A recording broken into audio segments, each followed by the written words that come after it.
I've been working for a very long time with the immaterial, the intangible, and trying to push the limit of art into feeling more than seeing.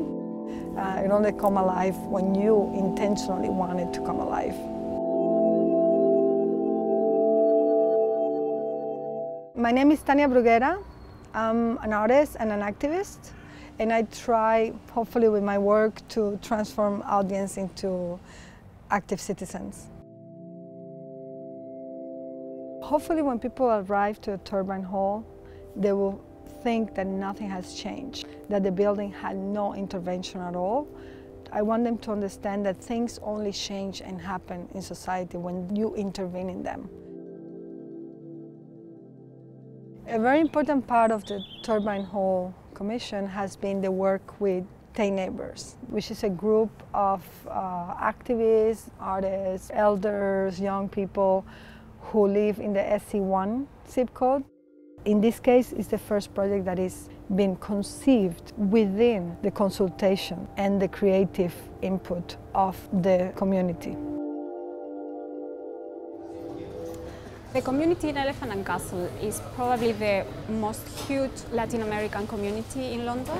Some shops, for example like this one, has been open for more than 15 years. I've been participating in Tania's project from the beginning. One of the most important things is the relevance of having a connection between an art institution and the community around this place. I think the whole project is not about getting something, it's about giving something. I'm not very au fait, I don't know anything about modern art really. But I became aware of this, a project that was going to be undertaken at the Tate. I went to most of the meetings and tried to put my pennyworth in, as it were. Tate Neighbours put forward the idea that the boiler house building should be renamed, and it should be put in the name of someone who has lived and worked in this area, done good work and gone the extra mile.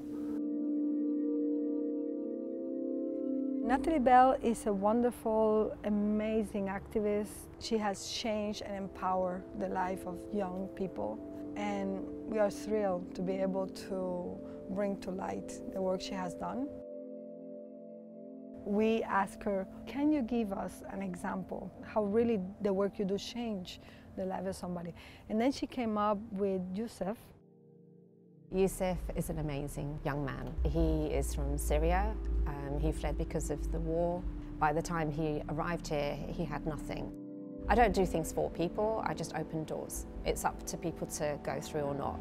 And a lot of people have opened doors for me, so I just like to pass it on. And I think Yusuf is a typical shining example of that he's now set up his own organisation in Brighton to help other young people and young students. And he wants to be a doctor so that he can help other people. There is a big tradition of portraiture. You know, kings are being portrayed, or famous people. And I say, let's do a big portrait of Yusuf. The portrait is covered by thermochromic ink. So the only way people will see him is if they all get together and with their heat will uncover the image. Normally in the news, the biggest news are the sad news. Here we want to subvert that, so the big story, the big portrait is a good story, and there is a small space where you can cry together with other people. You start feeling water in your eyes without understanding why. And the whole point of the piece is, can we relearn to feel for others again?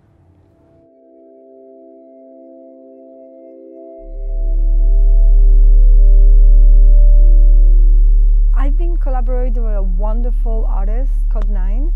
He has created this sound landscape, and it's going to be very subtle. It might be like a hum, but hopefully it's something you feel in your body. When you open the Wi-Fi, a new page will come in with the terms and conditions done by the neighbors. What we're trying to do is make a call to action for people to engage with social local causes. And we have our manifesto that I think is quite beautiful. We believe in a culture of connection where we is used instead of us and them. We advocate for the right for all to be different but equal. A prejudice-free zone, a sanctuary for all. In times when thoughts and words are not enough, actions must become our common language.